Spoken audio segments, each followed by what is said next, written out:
Well, hello to everyone out there. I am Pastor Greg Shuv. I was a missionary to Rwanda.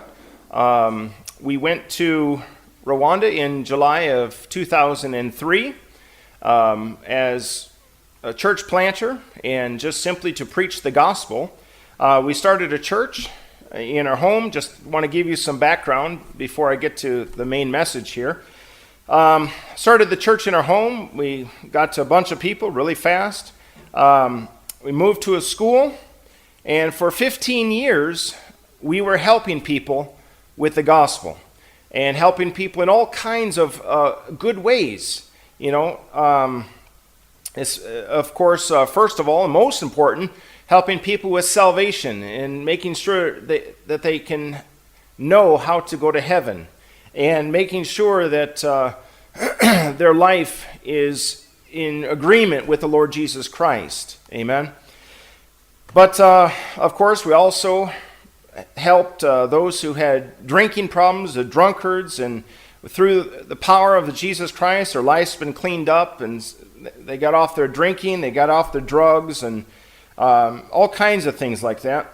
We helped marriages.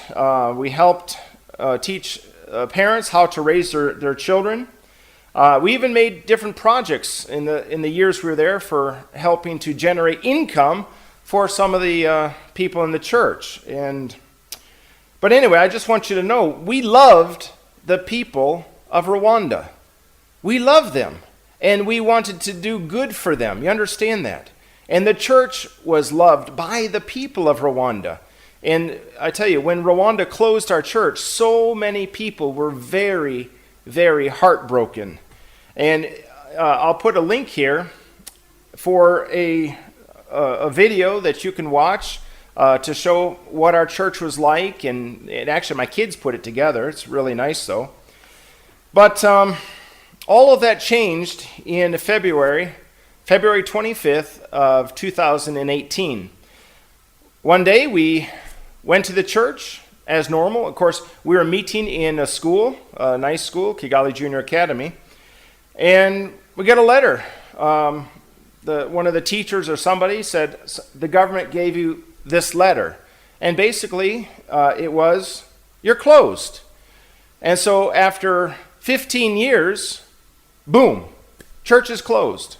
No investigation, no questions, and totally out of the blue. I don't understand why they would do such an evil thing as to just close a church without even an investigation.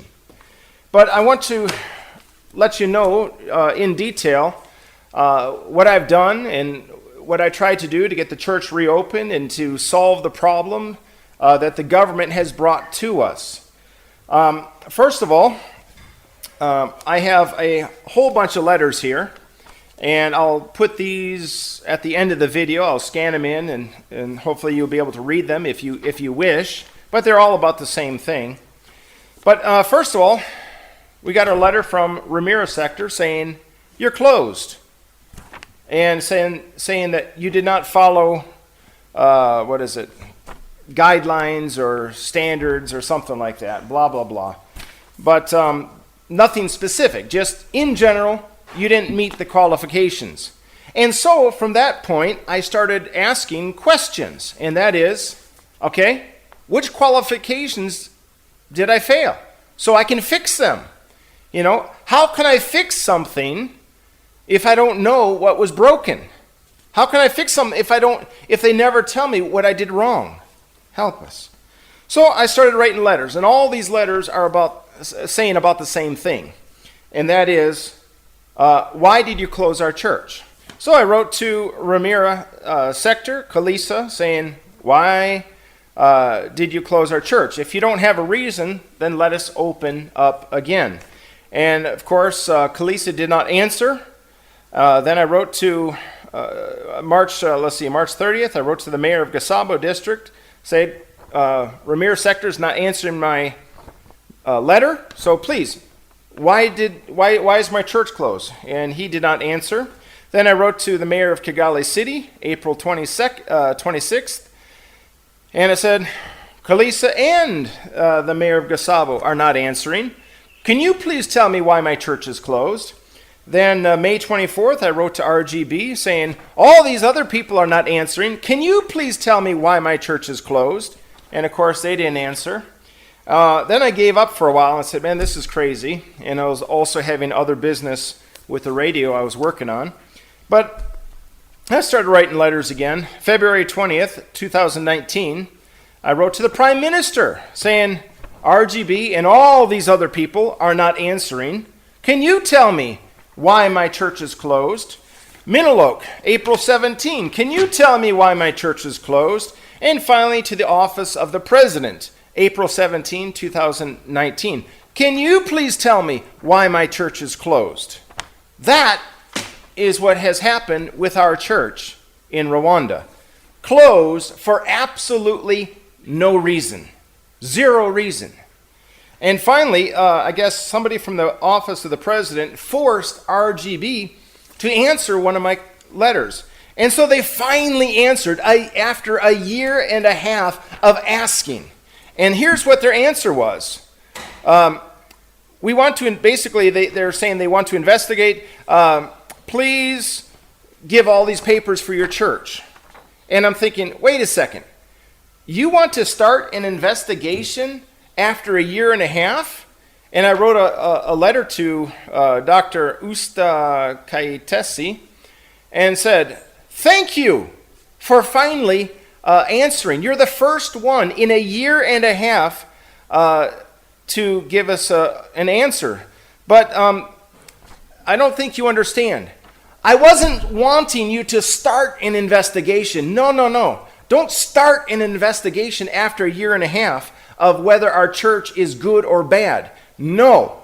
Give me the results from the very beginning of when Ramirez Sector closed our church. Don't start an investigation now. That's a little too late. That's like a judge putting someone in prison a year and a half later. Oh, let's see why we put him in prison. That's crazy. And of course, this answer, boop, ignored. And it's very sad. That's how Rwanda is. And, other issues, I have not just written letters. I have gone, I have visited, I visit all kinds of people. And one lady, I think is secretary, anyway, I even talked with somebody high up in the parliament, and nice lady, but she said, oh, Mr. Shuf, be patient. And, okay, now more than 2 years have passed, and we still don't have a reason why our church was closed. How much more patient should we be?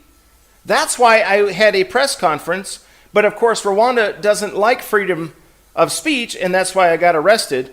I was going to tell what I'm telling you today. That's it. The truth. But Rwanda does not like the truth. That's why they clamp and shut the mouths of journalists. Anyway, but let me address a few other things here. First of all, President Kagame, I'm not going to blame you for this situation. Maybe you just don't know what your people are doing, although it seems like you should. I don't understand that. Maybe all your people below you are lying to you. But somewhere along the way, you need to investigate the mess that your people have caused. Illegal. It is illegal just to close down a church for no reason. What kind of country is this? My God. Like I said in my press statement a long time ago, are you trying to send people to hell by closing down churches? Because why? Anyway. So, maybe you don't know what's going on, but you need to investigate this, and you should probably fire the leaders of RGB, fire the people in Prime Minister, fire some people in your own office, because all of these had an opportunity to fix this problem, and nobody did. You understand? But in all of my search for finding a reason, going to all these different government offices, some people came up with some really crazy things that they said about our church. First of all, They said, oh, you can't have a church in school. Really? I was renting that school for 15 years. We had some property. We're in the process of trying to develop it. But why can't a church be in a school? Is something wrong with that? Where's the law? See, there's no law that Rwanda is following. They just do whatever comes into their head. You ought to actually dismiss Parliament. Parliament has no value because the laws that Parliament passes are not being followed. You understand? So what's wrong with being in a school? So this is total discrimination because in that same room that we rented, they have weddings about maybe even every week during the summertime. Every week there's a wedding. And so what did they do at the wedding? They come, they preach, they sing, they collect money. Interesting. But that's okay. But if you have a church that preaches and sings and collects money, that's wrong. I tell you, that is discrimination against churches. And in the school, they use the same room to teach mathematics, to teach science, and other things, but you can't use the same room to teach Jesus Christ? Help us. Well, and then also in the school, they have these, umuganda? Once a month, they used to have umuganda meetings in that same room that we use for a church. And that's okay, but we can't have a meeting to teach Jesus Christ. Help us. Your people have made a big mess. You understand that? And God is watching what you're going to do with this situation, or what you've already done with this situation. Another thing that people have said is that we are disturbing children. Okay, now think about that for a second. We have church on Sunday. Are there classes on Sunday? No. And that was from the Prime Minister's office, by the way. A really dumb thing to say. And then on Wednesday night, do children have school at 6 o'clock on Wednesday night? No. How are we disturbing children? Not. So let's talk about some real issues here. You know, the reason that all of this is gone is because, President Kagame, your people make decisions without any investigation. That's why we're here today. Because your people don't know how to read and follow their own law. They don't know how to ask questions to figure stuff out. Please, take care of that situation. Or you want God to bless you, you have to fix these problems. Otherwise, God will curse you. You understand that? Anyway, I wanted everybody to know what happened with our church. Listen, I know there's going to be some people putting comments in this YouTube video saying, you didn't follow regulation. Those people who put that comment, I ask you, which regulation? Even the government of Rwanda could not figure out which regulation we broke. So if we didn't meet standards, how is it possible that a school can operate in this building, but a church cannot?